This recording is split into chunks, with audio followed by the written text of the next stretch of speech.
Going live now. Hello, everybody out there in YouTube land. Good to see you again. Hello, I'm Adam hello. Lane Smith, the attachment specialist, and of course, my sleeve guy Andrey is with me.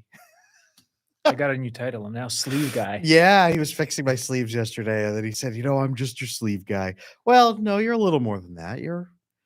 What else are you? You're my More than sleeve beard guy. guy, maybe. You help me with my beard Yeah. sometimes. I was late this morning. Couldn't help you with your beard. I know, I it could was see I tragic. missed out. That was tragic. Yep. Hello, everybody. Welcome. Glad that you are here. We're going to be talking about avoidant people here today, of course, and that's why I have Andrey with me. Avoidant plus. Avoidant plus. Avoidant plus. Okay, is that like a special feature, like a luxury edition avoidant? Oh yes, I like that idea. Okay. A luxury The edition. luxury edition of an avoidant man. Okay, well, here we are. Today is going to be live Q&A, of course, so please drop all your questions in the chat. We love that, absolutely. Chat, say hi when you're here. Heidi, Monica, glad you guys are in here as well, and welcome. Hope you're all feeling well today. Andrey, avoidant women. Avoidant women. I get this question. That's a unicorn. That's a unicorn. I get the hello unicorns. I get that question all the time. Hey, Jessica. Jessica's here. Hello, Jessica. Jessica, no Wow. way. Nice to see you. There she is. Well, speak of avoidant women in there. They much love, Jessica. Glad you're here. Unicati, glad you're here. Kari, Antoinette, glad you're here. Mari, welcome to Mari and Sarah and Ika. So glad to have you guys here. Members for the channel who support me, thank you so much. Jen Cruz, I'm a unicorn. There we go. Shout out to the avoidant ladies in the chat right now. Glad you're here. Andrey, one big question I get all the time, and I'd love your perspective. How much overlap between avoidant men and avoidant women is there? When I talk about avoidant men, I talk about a lot of avoidant man stuff on this channel. And you've known a number of avoidant women, right? I've actually not known very many avoidant women. I've known a lot of disorganized women. What if you knew it, but they were just in disguise? What if they were incognito? That's possible. Hey, look. What if you're somebody from South Africa? South African. What if you are so avoidant yourself that you just think avoidance is normal? So then you just think avoidant women are secure. I guess I met a lot of avoidant women in business. I guess that's where I met a lot of them. I know a lot of lawyers who are quite avoidant. Female lawyers. That makes sense. My vodka's here. No, water. Thank you very much. What do you think? Staff bringing us water. They're fantastic. We could not do this without them. We would dehydrate and die. Glad you guys are here. Sarah, I'm not avoidant, but all of my female friends are avoidant. Interesting. It seems I only get along well with avoidant female friends for some reason. Less drama. Yes. Less drama. Probably. That's number one thing with avoidant women is like just very, very, very non-dramatic, very focused. Kind of sad though. I've met a lot of avoidant women. They're kind of like sadness. They have this sadness on the inside. They have a sadness on the inside. Sadness on the inside. Do avoidant men also have a sadness on the inside? We just got shit done. That's all. You just get it done. There's no sadness inside an avoidant man whatsoever. Yep. No loneliness. Nope. Don't know what that means. Don't know what that means. Nope. Okay. No feelings whatsoever. Those things you bury them in a shallow grave out back. I know about shallow. Not shallow. No, shallow is like a half-ass job. They're like we're intentional. Oh, it's like a double grave.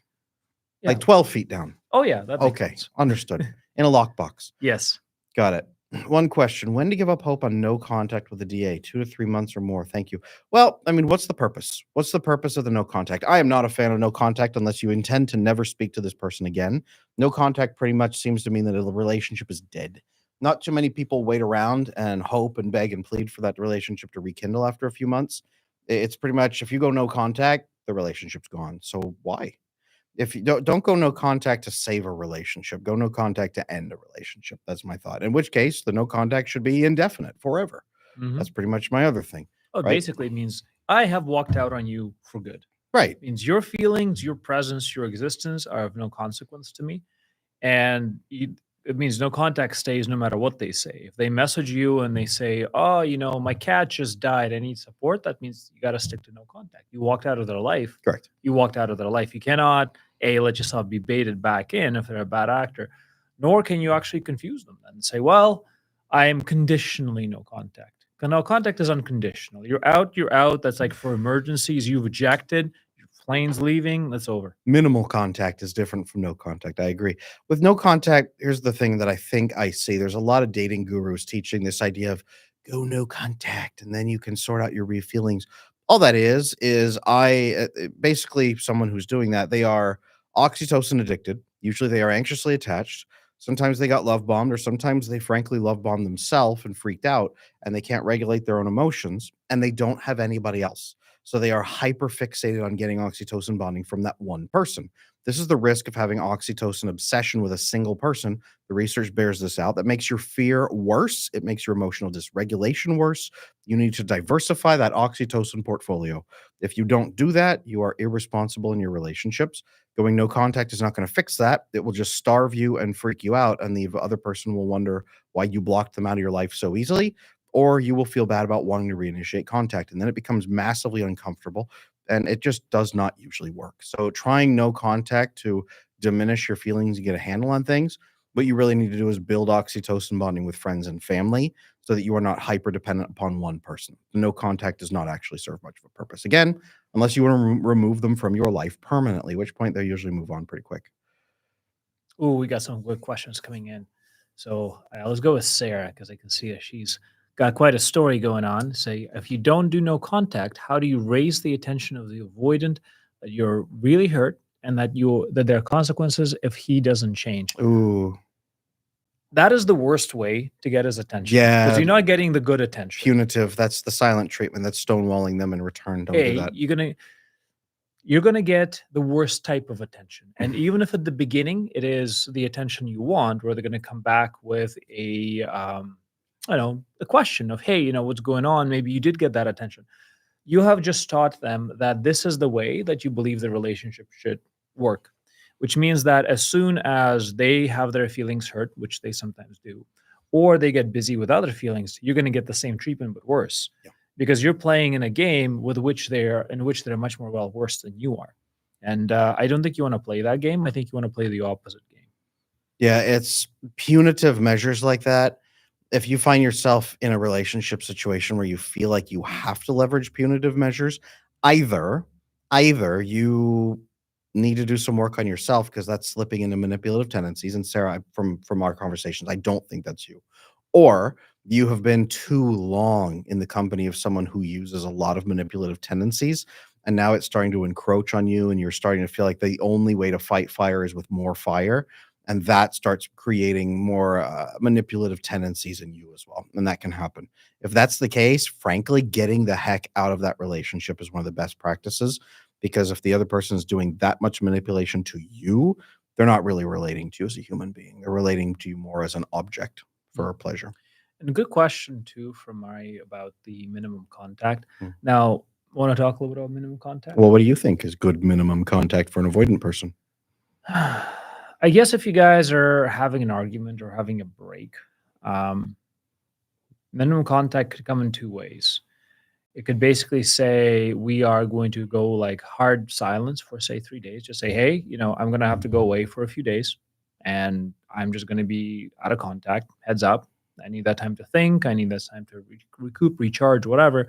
And we'll connect again next Thursday at 4 o'clock. Let's set up a call. Until then, I'm going to be MIA unless there's an emergency, or maybe even if there's an emergency.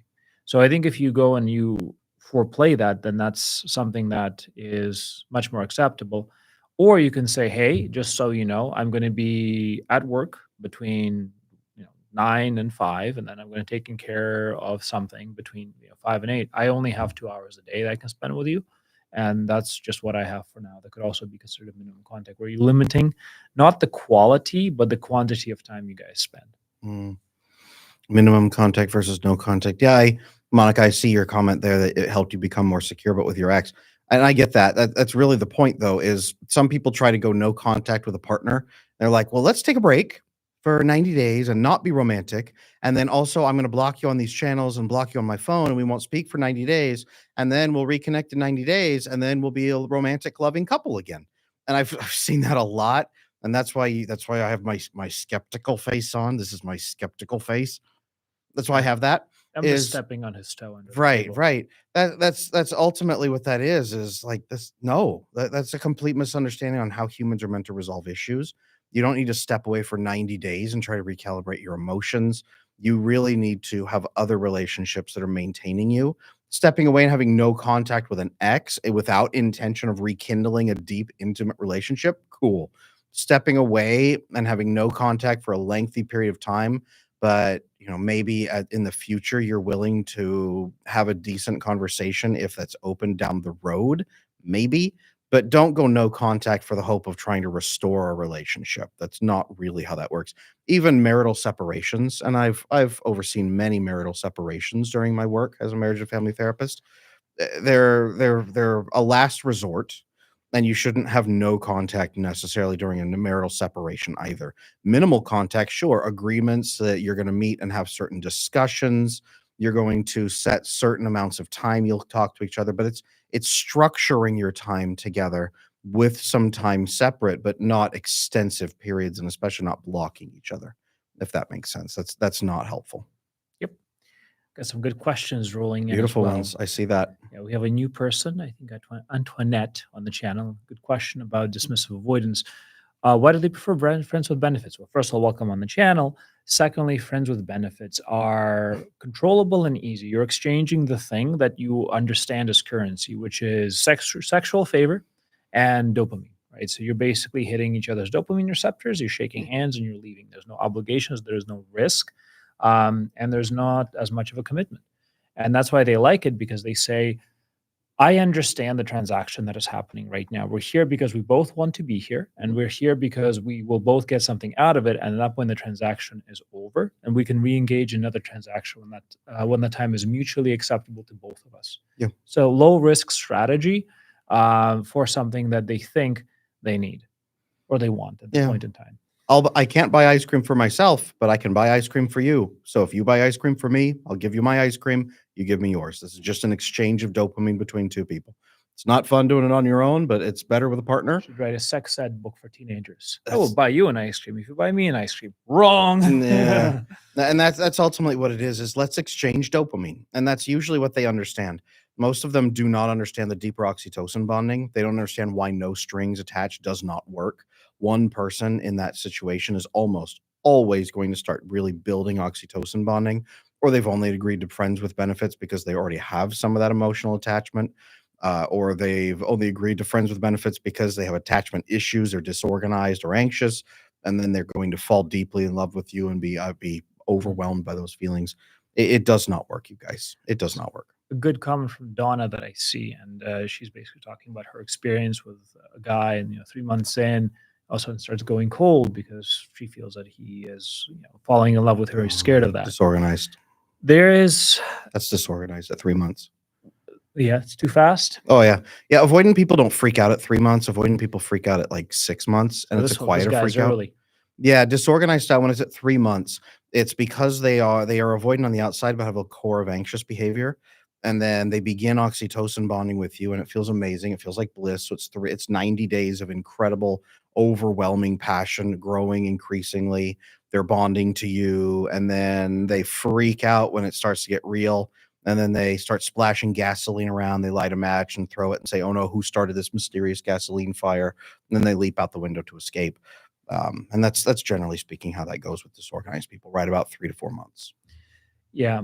One thing to keep in mind, and this is coming back to the friends with benefits question that we're talking about a little bit earlier. I think, Antoinette, you're also asking, can you guys fix it or change it? A lot of people ask us the question of, if I jump into sex and, we get this as the foundation of our relationship, can it be transitioned later? It's substantially harder. It's tougher. It is substantially tougher. It's not impossible, but realize that you're working against your own biological clock, because your body is also kind of pushing towards like, hey, this has gotten serious very quickly, and we're going to get serious very quickly. And the man, it's not that he got what he wanted and doesn't care anymore. That's not it. It just means that you've activated the same pattern that he's had for a long time, and now it's going to be much more difficult to prove to his brain left and right that you're different and that you're not like everybody else. So you can do that, but I think you definitely need to focus on certain conditionality of sex. Like, this isn't a, hit me up at 3 a.m. type of relationship. It has to be like, okay, we can do this, but here's how I am comfortable, so that sex and our connection can get better. And after a certain point, you're going to have to draw the line and say, hey, I'm not comfortable doing this anymore. And I'm happy to give you some time and we can have conversations and go on dates and figure out if this is the right thing. But this isn't going to continue. Eventually, that line is going to have to be drawn and conditionality has to set in. You just can't do it overnight. It has to be something like, hey, there's going to be a 2-3 week transition period where he knows what's happening and you give him that opportunity. Yeah, you just described the situationship. Yeah. That's just, you don't walk into a sushi parlor and assume everyone in there wants pizza, right? If you walk into a sushi parlor and everyone's eating sushi and you start eating sushi with someone and you're like, I'm going to transition this guy over into the pizza parlor next after this. No, he probably just loves sushi. That's a situationship. A lot of women ask me, how do I turn my situationship into a committed marriage? Odds are not good that the kind of guy that jumps into a situationship is going to want to join you in a committed marriage. It's very, very tough to do that. Not impossible. Yeah, But tough. the miracles do happen, and sometimes that's just how people make mistakes. They jump into a relationship. They can still pivot around as long as both people are interested and committed. This anything is possible. You just got to do the work. You really got to do the work. You got to really understand and study this and understand that you're going to be playing with some difficult emotions and difficult reactions. Now, the same thing applies to a lot of the people that are asking. Like, how do I break through this barrier of kind of getting my avoidant to commit, right? So if you scroll up through the questions, I want to call out a few people. It's like there's Lori who's asking about how to support a fiance. Let's see. There's the questions that Donna's had. He would not respond. Yeah, HSP. HSP is asking questions all about the same subject. Yeah. So it seems like a lot of people here and in the chat, and we do know this in the comments, a lot of people are very confused by how to help an avoidant breakthrough and what is it that truly is holding avoidant people back. Why is it that he cannot tell me I love you? Why is it that he gets freaked out at 6 months? Why is it that all of a sudden he's backtracking? Why is it that we talk about commitment, he gets stuck? I've had these questions for years, and I compiled all those answers. I don't know if you guys know this, but I have a whole course on this, the How to Love an Avoidant Man video course. The reason I created that was for all of those questions because we kept getting, then you helped me build that course. I had an avoidant man help me build it and then sit on set as I filmed it to make sure everything was accurate. I remember you sitting there with a little blankie watching me from the couch. The Just blanket kind of, was nice. yeah, I know. We actually just extended the sale on it by a day because it was going so well. People Did were we? asking, A lot. I know a lot of still people up needed there. it. Okay. Yeah. So it's 60% off right now on adamlanesmith.com. When you click to adamlanesmith.com and you go to the Cyber Week tab, How to Love an Avoidant Man is 60% off right now. That does walk you through which avoidant men are going to commit and which avoidant men are not going to commit.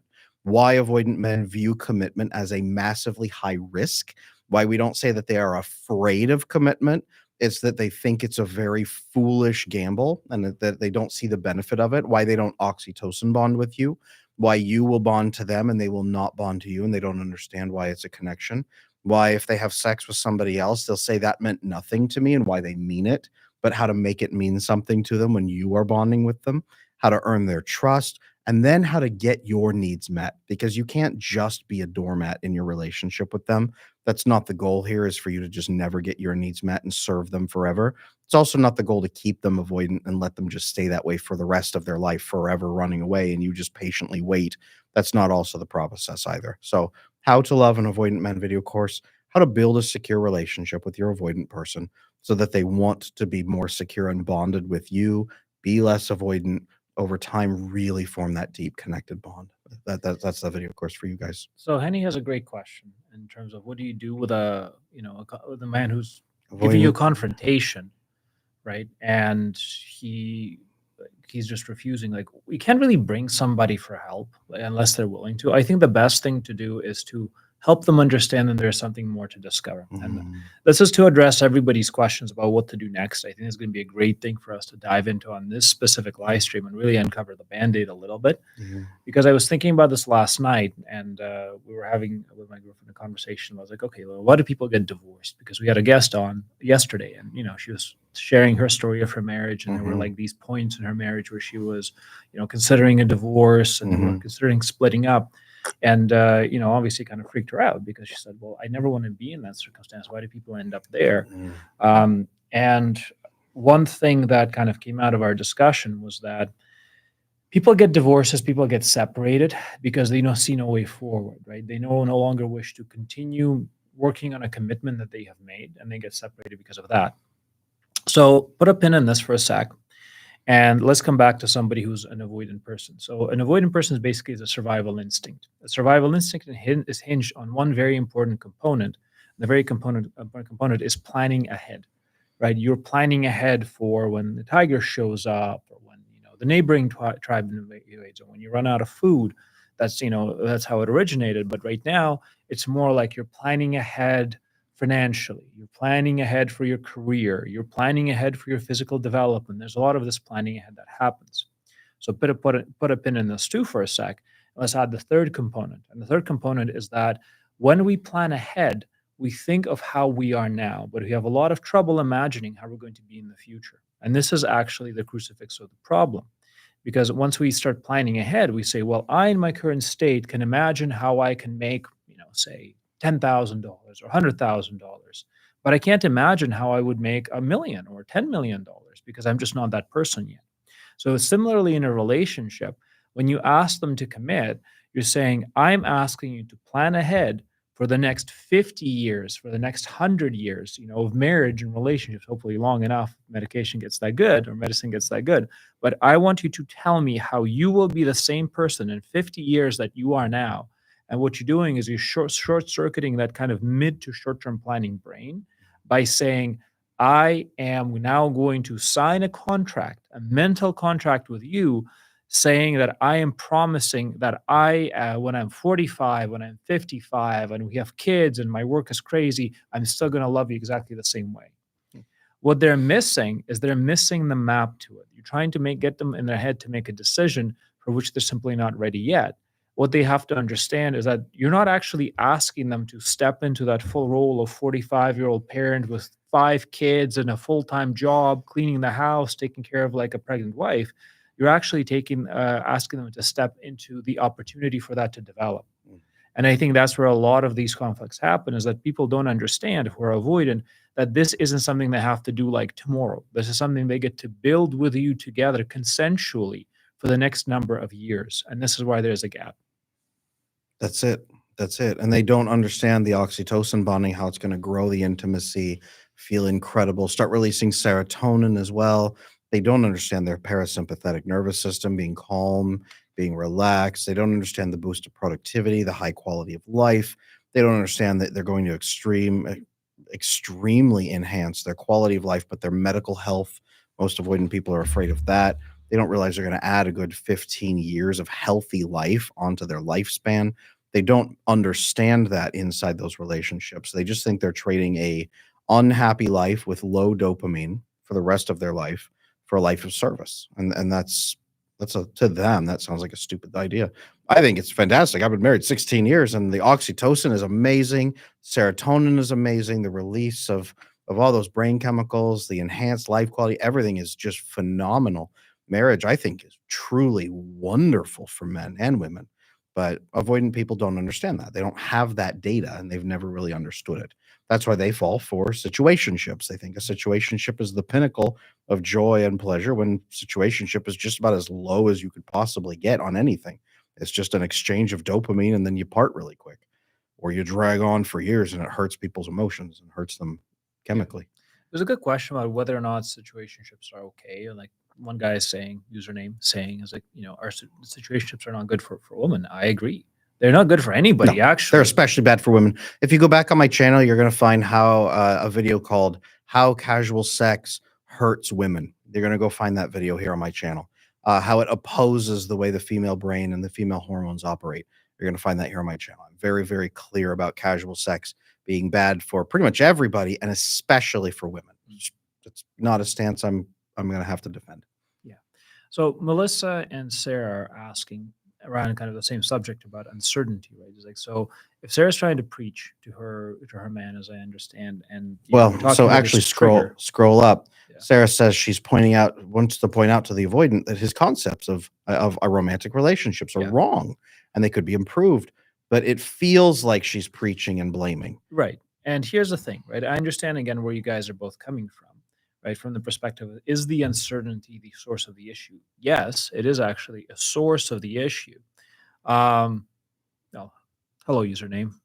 But anyways, is a certainty the source of the issue? Yes, it is the source of the issue. And this is actually why it feels like you're preaching or you're blaming, because he is saying that you're trying to convince him of something. You're trying to sell him or force him into something, which is why you're getting the resistance. That's what they think. Right. And it is exactly how it comes out, because they say, I know in my heart that it's true that I am not the person who is ready to be 45 with 5 kids and committed 100%. And you go, no, but you are. You go, well, no, I'm not. You go, well, no, because you don't understand something. And you go like, well, now either you're being mean, right? Or you're actually trying to sell me something. I don't trust it, right? So that's why you guys are triggering that response. And it's not the uncertainty of your relationship.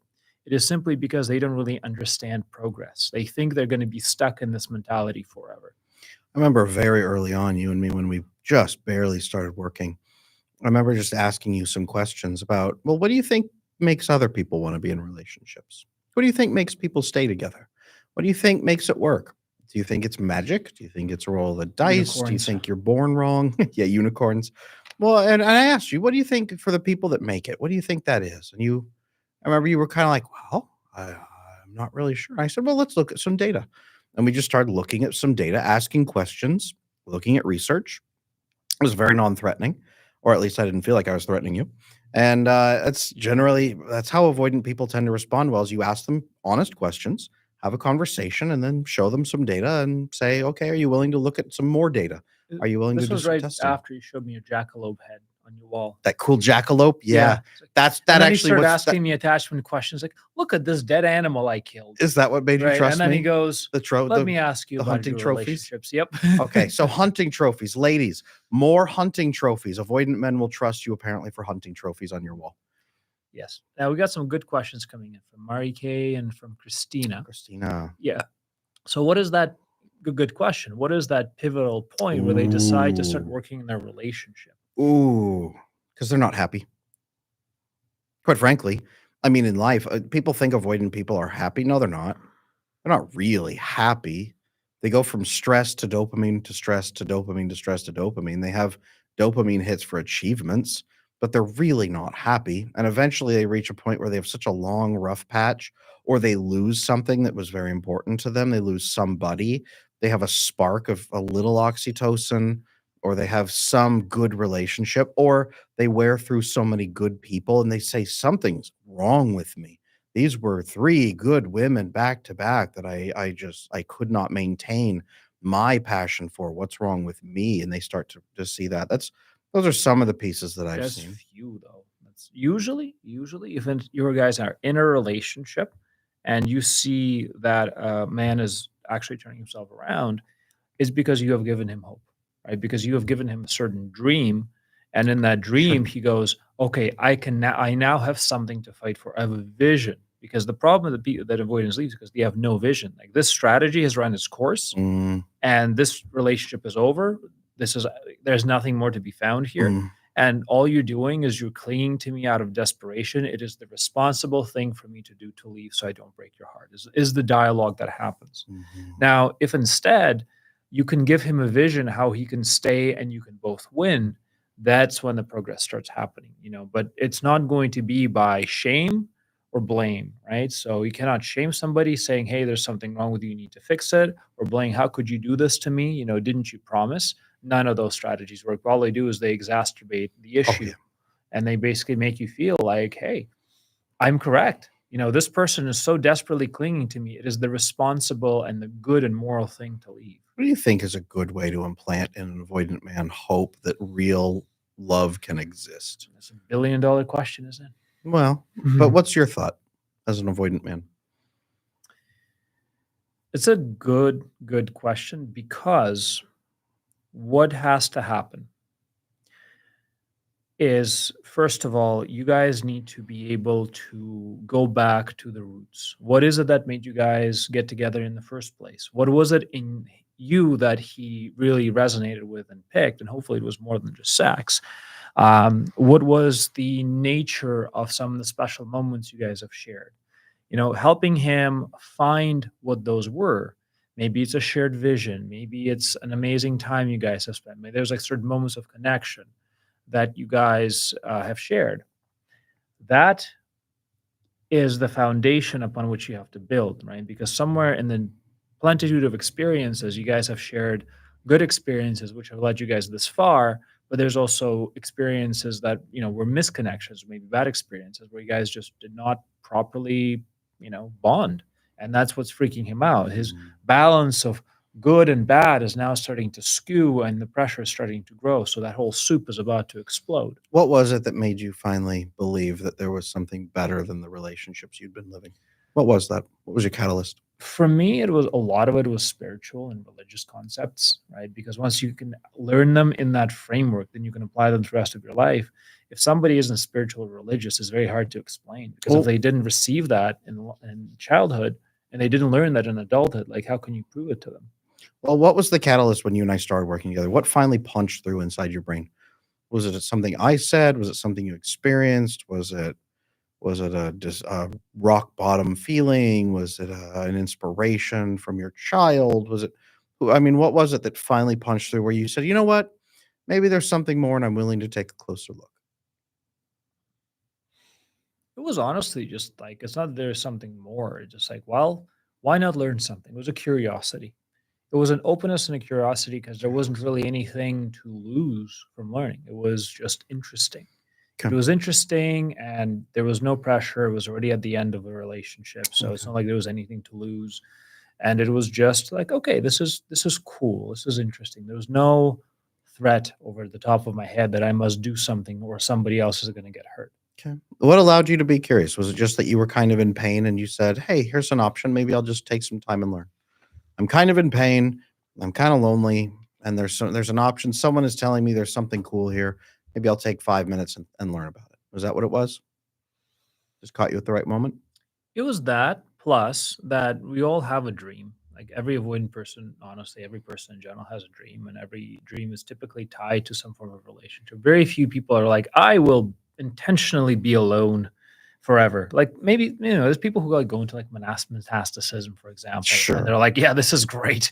There's people who actually like loneliness and they intend to be like that, but that's a very minor proportion. A lot of people specifically like, have this vision and you basically just say, hey, you've tried 8 different approaches, 12 different approaches to your vision.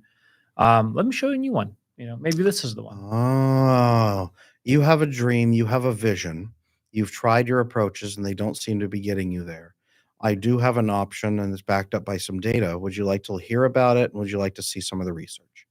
That approach, that'll help an avoidant man be a little more curious. Yeah, it could be. Yeah, it That's not a could. bad that's not a bad idea. Ladies, your avoidant man probably has a dream. And men, your avoidant woman probably has a dream or a vision or a desire, and they're probably frustrated at lack of progress getting there in a number of ways.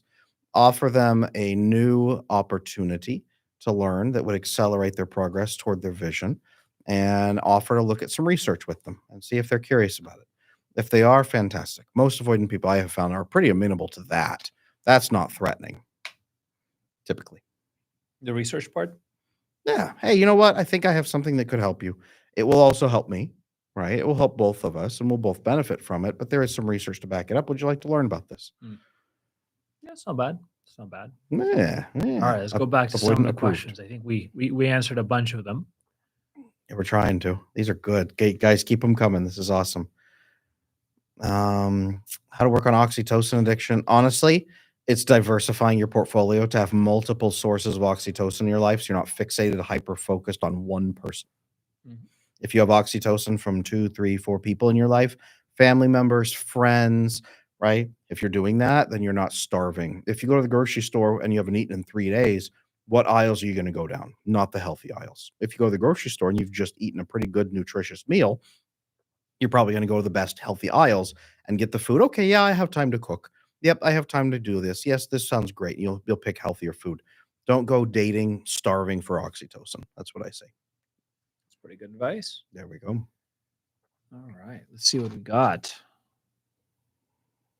There's a lot of good ones. My Yeah, goodness. you pick one. Andre, did you know about attachment theory when you thought you wanted to grow, or did Nope. you discover attachment theory through your curiosity?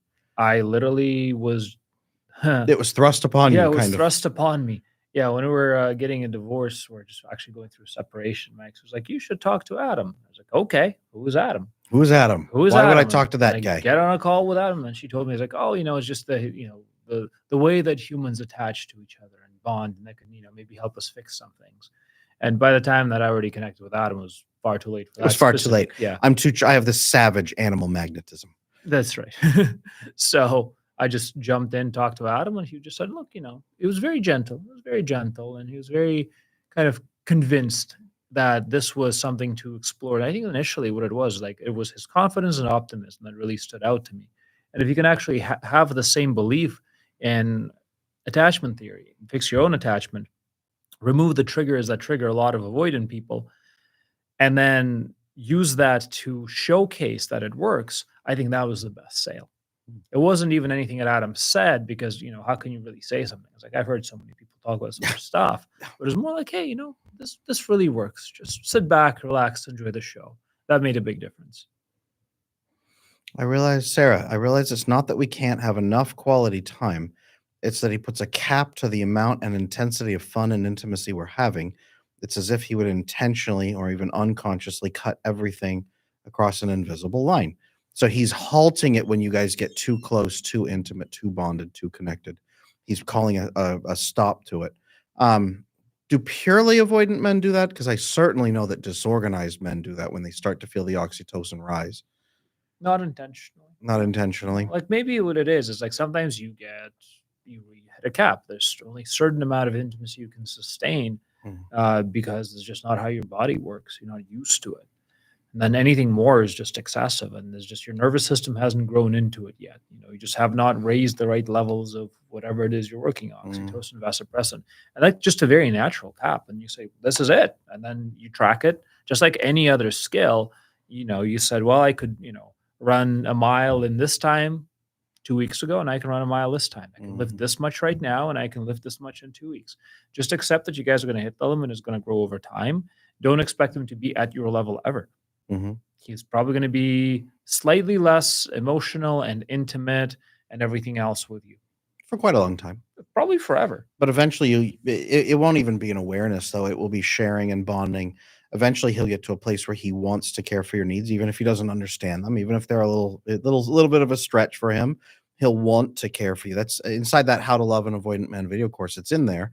How to measure your needs, how to share them with him, how to get him to invest and take care of you in that way. Yeah, but even the if boot it's a camp is good stretch. too, because the boot camp actually teaches you how to do it internally. And if you can show by example how things are changing, that also makes a huge difference. Boot camp's Yeah. also on sale still for one more day today where we extended it. It's also 60% off. The biggest thing I tell people is that an anxiously attached person must get themselves under control before they can connect to an avoidant person. And it's not to make the avoidant person comfortable as if you have to serve them. It's because they are incapable of trusting somebody who is not emotionally disciplined and regulated on their own. They can't. That door is slammed shut. But by having emotional discipline and regulation, you actually earn their trust a great deal because you're better than most people. So it's and it honestly brings you so much immense relief anyway. Do it for yourself. The nice byproduct is that it will grow his trust in you. That's the piece. Got a good question from Honey. Hello, Honey. Good question, Honey. An avoidant has no spiritual system, but purely materialistic. Does it say something about him, like on the spectrum of attachment style? What do you think? It's kind of like the Ebenezer Scrooge approach, right? Well, it's like also it's a question: what is his background in history? Because he was never exposed to it, or his Love, relationship intimacy, was yeah. tarnished. Well, spiritual system being what? So, if, for example, if your parents were religious and you got that imprinted early on, that's great. You have the skill set. If yours weren't, like mine were not, I had to learn that from scratch. And for a long time, it was like there's nothing else. Yeah. If he's not given that opportunity, it doesn't have a system. Like he just doesn't have one. And maybe that's a good place to start, because it's a much safer thing for an avoidant to learn than how to go into a relationship. Oftentimes it's the foundation for the relationship because it gives them the concept to operate with. It's even deeper than that. Most avoidant people, there's no frame of reference for anything like, for example, a loving, caring deity that cares about them in some way. or some sort of carefully arranged system of how things work and that things will always work out. Avoidant people are so hyper focused on bad things happening and risk management that a religious structure seems more like, well, the opiate of the masses is what it's called. Yep. It seems like it's everybody's just doping themselves up to escape and not feel anything and cope with the fact that life is hard. And that's what it feels like to them. And that's how it seems. I will say that the vast majority of avoidant people, when I go through the program with them, I go through my attachment repair program and fix their avoidant tendencies, they do start to investigate spirituality on a much deeper level than they've ever looked at before. It opens a whole world of possibility to them. Mm-hmm. Got some good questions rolling in. Adam? Mm-hmm. Why do words hurt a DA woman so badly? Why do words hurt avoidant people, Andre? Sometimes because they're frustrating. Sometimes because it feels like they're being manipulated. Somebody's being manipulative, trying to force you. So oftentimes it's just a boundary issue, and it depends what you guys are talking about, in what way you guys are talking about it, when you guys are talking about it. They just tend to be much more fight or flight, and they tend to be much more affected by stress. They tend to overreact a lot more. So they're difficult to deal with and difficult to talk with because they're so suspicious. And it's a suspicion that's such an easy trigger. And, a man typically will respond with disassociation or maybe anger or some form of aggression. A woman can really respond with a lot of resentment, and they can really respond with a lot of hurt because they don't have those wires in the same way as men do when it comes to those stress responses. That's true. Avoidant women they're not exactly the same as avoidant men. There are tendencies and differences between them. But by and largely enough, working with an avoidant is an avoidant, but 100%. Lori, if I'm anxiously attached and he's anxious avoidant, so disorganized, what courses do we start with? Both of us are willing. Take my attachment boot camp, Lori. The attachment boot camp, it's 60% off right now for today. Take my attachment boot camp course together. It will fix especially the anxious tendencies that both of you share. It will drive a lot of great conversations. You're both going to have so many aha moments and then amazing conversations between those videos that will really help you not only understand each other, but regulate yourselves and then co-regulate together as a couple, which will foster an immense amount of bonding. Take the attachment bootcamp course. Like I said, it's 60% off right now. Make sure you pick up your copy on my website. Yeah, thank you. You're very welcome. Very good question. Can you explain why avoidant people put their clothes on straight after the deed? Ooh, Andre, do you have an answer for that? No, I think that's dumb personally, but did you always think that was dumb? yes, I Okay. always thought it was dumb. Are you a snuggler? Yeah. Have you always been a snuggler? I think so. Interesting. Yeah. I think Interesting. so. Okay. I don't think there was ever anything wrong with that specific thing. Okay. Yeah, I think a lot of times it could have something to do with the fact that maybe you guys are just not that close yet. Maybe they haven't connected that much yet. Maybe there's also a lot of times there's some physiological manifestations of bad attachment when it comes to even stress. They might get hurt by extensive physical contact. So the feelings of serotonin and oxytocin release, they're confusing, scary, or even painful. If they get them. So so if they're really, really, really deprived, then getting that extensive oxytocin release is just not fun. And this is an interesting point for avoidant women, is generally speaking, they want to do it facing away from you. They don't want face to face. They don't want kissing. They don't want that level of intimacy. Number one, because it feels deeply uncomfortable. Oftentimes they'll have what's called an oxytocin phobic response, not just where they don't get oxytocin, but in the times where as a woman, they would naturally release more oxytocin than a man would. And they will prevent those moments and then be uncomfortable. So afterward, the avoidant women usually will throw their clothes back on very quickly and then find a task to do, cleaning, anything, cooking, jump out the window and jumpstart a car and drive to Mexico. Pretty much anything to avoid those oxytocin bonding moments because they were there for the dopamine. They focused, they got it done, they made sure you got yours done. Now they're out. And especially in a long-term bonded relationship, they're more likely to do that as well because they have a phobic response to the oxytocin release. It brings their sympathetic nervous system down, which then makes them feel like they're in danger because they're losing their edge, they're losing their focus, they're losing their urgency. Now they're no longer tracking risks. Now they're drunk and they don't like it. So it feels like danger to many of them. It is largely a trauma response as well. Mm. At the same time, I love when you talk about them jumping out the window. It is like, hey, it's not me, it's you, and they jump out the window, kind of thing. It kind of is what it is. I will ask, what does real love look like for an avoidant? Interesting. What does real love look like for an avoidant, Andre? It's a vague concept. Usually, it's connected to feelings of safety, peace, and comfort. There was a I Wish You Knew episode, which is, I think, called Fixing the Avoidant Man Part 2, which you guys really should watch because we get into the depth of that there. That's on the I Wish You Knew channel, and you guys should check it out. But we specifically talk about that. We specifically talk about what is the dream and the goal that a lot of avoidants have. It has to do primarily with, again, feelings of safety and feelings of connection and feeling that, this is it. That chase that you're in is finally over. And that's what defines as real love. It's the absence of danger. The danger that Ooh. you are going to screw something up or somebody else is going to screw something up. I think a lot of people also like a question of intimacy that everybody's asking, saying, after sex, why do they put on the clothes? Why do they want to look? Why do they want to run away? They don't know what to do.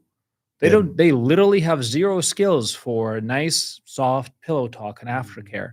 So when you're like lying there all covered in oxytocin and stuff, then you're basically, like the man doesn't know what to do. He doesn't know what to say. He doesn't know how to act, and he's just out. Yeah, once you hand her the towel, what do you do next? Yeah, and that's actually maybe one. If you guys are stuck there and you're both suffering with that, honestly, talk about it in advance and be exceptionally explicit and direct with what you want afterwards. Afterwards, I need you to A, B, C, and D. And if you can give him that list in advance, I know it may not be the most romantic thing in the world, but it'll work. At least he knows what you want him to do next. If you tell him nothing, This is a strange thing. This is a very strange thing. It's called aftercare, and certain kink communities practice it. But it's an actual normal thing, and it's turned into a weird thing because no one talks about what you need after. You don't build a plan. You don't even ask after. Most women don't even know that there can be anything after the deed. They're embarrassed to even want to be held or to want to just sit there for a moment or want to, snuggle together or have, basic physical contact. Aftercare is enormously important because your oxytocin receptors are wide open. Your sympathetic nervous system is deflated. You're crashed into your parasympathetic. This is usually why avoidant people escape because they feel uncertain and confused about why they feel so relaxed and they're afraid something bad's about to happen, that your expectations are going to go up. You want more contact usually. You want more intimacy, more bonding. Men and healthy men and women usually do. Anxious women especially, and the expectations go sky high. So it feels uncomfortable. But aftercare is normal, healthy, and it's an amazing way to start fostering oxytocin bonding together. I talk about it in my most recent video, how to fix an avoidant man with sex. It's very important. Step 3 in there is aftercare. hmm, got a good question from Honey coming in. We'll go back to some of the other questions on top. Mhm. But remember, members get priority. Members get priority on this channel. So you guys You can take sign care up of to be me. members by all means. You take care of us, we take care of you. Honey, being a DA married to an avoidant man. So you're an avoidant woman married to an avoidant man. I'm curious, does it work when the circumstances are always keeping at a distance? Will the marriage work with this continuous long distance? Long distance is tough. Um, it's tough no matter who you are. What you really need to do for a long distance relationship to work is have an end goal in mind, an end date, especially when will we be together, and be working and logging time and progress toward that. If you have a just open-ended, indefinite long distance relationship, very clear sign it's probably not going to work because one of you doesn't want it to work. One of you likes the distance. The other person is going to be craving to close that distance and they're going to feel trapped eventually. So you have to have an end goal in mind, an end date, and then you need to be working toward it and logging time toward it. This is vasopressin bonding, which is even tighter than oxytocin bonding. And then you need to be having trips or visits. You need to have weekly dates. You need to be making sure you are checking in, having time. Now, a lot of people hear that and they say, well, my person won't even meet with me once a week. They feel it's uncomfortable to even have one phone call a week. Then that's probably not a relationship. That's called having a hobby. Okay. Where you get feelings and connection with somebody. It's kind of like opening up a video game and playing video games for 15 minutes. Then you put your video game away and then you're done for the week. That's really what's happening there. I hate to say it. It sucks to hear and it sucks to say, but that's not a relationship. That is not a relationship. So, guys, we're dropping the link to the to the various courses into the Cyber Week chat sale. if you guys need to check it out. But I want to go back a little bit. It looks like the chat is giving advice to Adonna about a Ooh. circumstance. So Donna, I saw earlier, Donna, Yeah. you were talking about you guys went no contact for a period of time. He came back when you reconnected. He said, I don't want to date. I just want to be friends with benefits with you. And it's 2 weeks and you guys see each other several times a week. He won't commit. He's telling you what he wants and he does not want to bond with you and he does not want that connection flat out. It's not probably going to be possible to turn that into anything. Have a conversation with him and see, but only a straightforward conversation about what you're looking for with a firm boundary that you won't accept less than that. Be polite, be kind, but be firm about what you want. Otherwise, you will be in this for 8 years. Yeah, and it's still not going to lead anywhere good. No. So let me tell you a little bit about how those conversations work inside the man's head. Mm. So if they are with somebody they truly like and see a future with, they will be polite, they will be civil, they will be cautious. They're not going to go out and say, "Hun, I don't want to be with you. You're worthless to me. I'm just here for your vagina."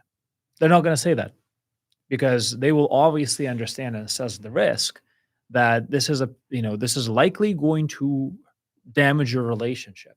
So when a person goes up to you and they're this bold and so rude, frankly, that means they don't care. It means that to you, they're like, hey, the worst case, she's going to say no, I didn't lose anything. Oh, well, I'll try with somebody else. In the best case, I'm going to get free sex for a couple of months. And that's cool too. Right? That's called going all in. And it's going all in not because they love you and want to be with you, it's because they don't care. Like you're like one of the last 2 chips on the table. Yeah. Right. So that's why it's so unlikely to work, because no man who actually loves you or even sees any potential future with you is ever going to say, I don't care about you and the only thing I want from you is sex. I feel like ice cream and you're the closest ice cream place to my apartment. I don't really want to walk any farther. Are you open for business? And as soon as ice cream truck shows up, I'm going there and see. Yeah, I'm done. We're going to open up another place or another place has better toppings or I just kind of get bored of your flavor or I'm moving on. Yeah. That's what that means. And That's that so hurts. This is advice that hurts, Donna, but that's just basically what it is.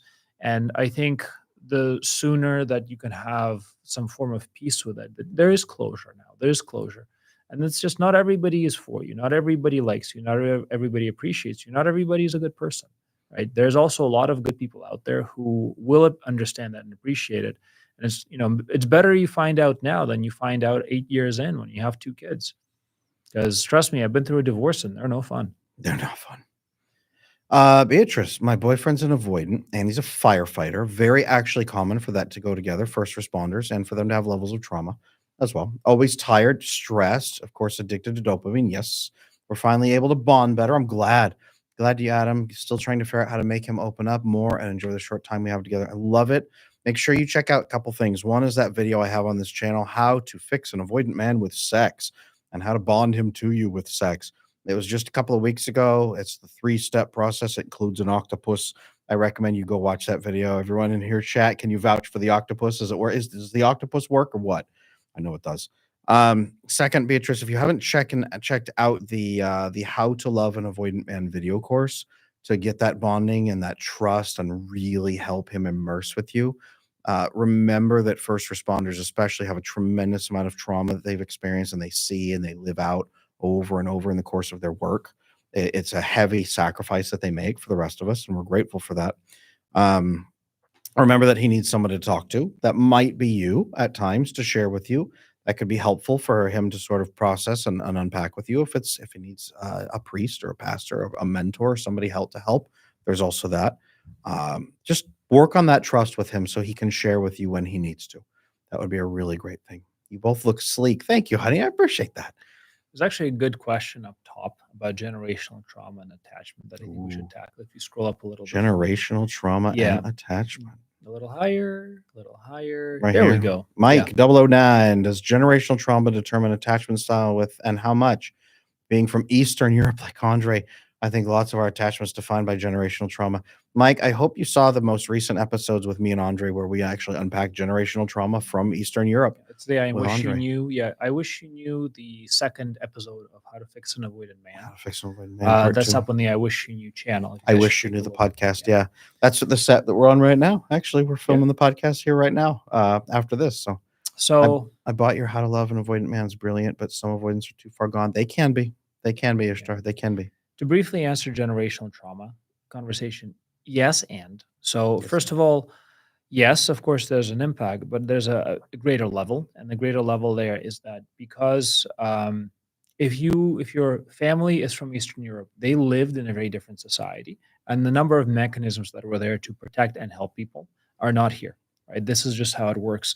The way that society works there, and the way people connect, what is acceptable, what is not acceptable, allows them to operate when they're there. But when they are plucked out of that environment and they're put more into Western mentality, it is a double whammy. It is a double negative because the things they're used to hold them together are not there, and then the full impact of the generational trauma rolls out. So, depending on when you move, depending on what your story is, depending what your family is like, you may need both components. You may need a different social circle that's more close to what they were designed around, and that just might have to be the environment you built for yourself. I hear that loud and clear. Where do I find the I Wish You Knew videos?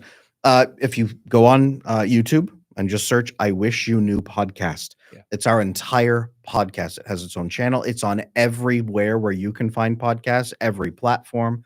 Just Google I Wish You Knew podcast. You're going to see it everywhere. And I think it's linked also in your links, I believe. I believe so too on my about page here on this channel. The I Wish You Knew podcast is everywhere. Kion asked, I think I saw this question earlier. What is the best place to meet a woman? Oh, that's a good one. Depends what kind of woman you want to meet. If you want to meet the woman who's going to cheat on you and go to bars at night, go to a bar. Yeah, go to the club. There. Go to the club and pick up a girl there. It really depends what kind of woman you're wanting to meet, but I'll be flat honest with you. Through all of human history, the best place to meet a woman is through your family and friend network. And the number one thing you need to have in this life to have high quality life is a family and friend network of healthy individuals, and they will bring you those components as well. Arkin, I believe we've talked about that before. You've got to have a community, and if you don't have one, then you need to get one, because quite frankly, you're going to be a lone man in the forest running around telling random girls that they're pretty, and girls don't like that typically in the forest from a lone man. So community, build community. Where? So if you do not have a big and loving family, which most of us, are not privileged with, religious organization, church, mosque, synagogue, just show up and be there for more than one Sunday or Saturday or Friday, wherever you're going, right? So you have to be consistent so people have a chance to get to know you. Sports, clubs, hobbies, fantastic opportunities, volleyball, archery, card games, whatever, somebody who is going to share the same hobby. Volunteer organizations, right? Martial arts clubs, anything where people go consistently and they have an opportunity to interact over something that they share as a vision will allow you to see a little bit of their character. I agree. All right. Well, that does it for us here, Andre. We got to jump on and start doing some recording for the podcast. That's right. Beautiful. Thank you, everybody, for being here. Guys. Remember, it's the last day of the Cyber Week sale. I do not want you to miss the 60% off savings on my courses. It's pinned in the chat. It'll be pinned in a comment after this, or just go on adamlanesmith.com. An attachment repair program too. I think you guys really should check that out, especially a lot of people here have a lot of questions on how to actually get your attachment fixed. So the attachment repair is weekly or bi-weekly calls with a coach, with one of our amazing coaches. So let's hear Jeremy, you guys already know them. You also get 3 group calls with Adam like this, but specifically there's a masterclass component and a Q&A component every week. Yeah, my last group that we just had yesterday morning was only 4 people. Yeah, four students and myself. Yeah. I was able to give 15 minutes to every single person in the room. Yeah. And then there's also a chat, and there's a lot of other additional components. We specifically build this program to support everybody in a way that they can learn, progress, and actually fix their attachment practically. So check that out as well. Free call with our client success managers who can really come in and help you out and get you started, make sure that this is the right program for you, like no investment necessary for the call. So just honestly go find out. And for all the people who are asking, how do I help my how do I help my avoidant, friend, my avoidant boyfriend, get started? Start with you. If you can go do this and you can show the quality of secure attachment, they will run after you and beg to give you the secret to it. That is the actual full answer. That as long as you're insecure and you are a source of triggers for them, and they're a source of triggers for you, nothing's going to change, because this is just another, just another woo-woo, online theory, just like gluten-free and everything else, and kind of works for some people, but doesn't work for others. So show it. If it works, then you guys will do it together. I hear that. One last question. Lori says the retreat sold out. There are still a few spots left. Yep. It's running out. It's very limited because I'm keeping it small. If you want to reach out to us, adamlanesmith.com, or just email support@adamlanesmith. And Lori, if you let Support@Adam them Lane know Smith. that you're coming off of the chat, I think there's a special deal that might be happening for the retreat right now, and I think it's reserved for only a few people. So Yeah, very some limited. of the spots are filling up. So if you let them know now and you message them today, then they should be able to get you into a call and explain everything for you. And I think we should be able to do something nice for you there. Very limited spots left in that program, but just a couple. So thank you everybody for being here today. Thank you guys. We will be back tomorrow. I scheduled it. Make sure you sign up, subscribe if you're not, click notifications, turn notifications on your phone for YouTube so you get those. Otherwise you miss it. And make sure that you come back tomorrow for that live stream. We will see you there. Bye, guys.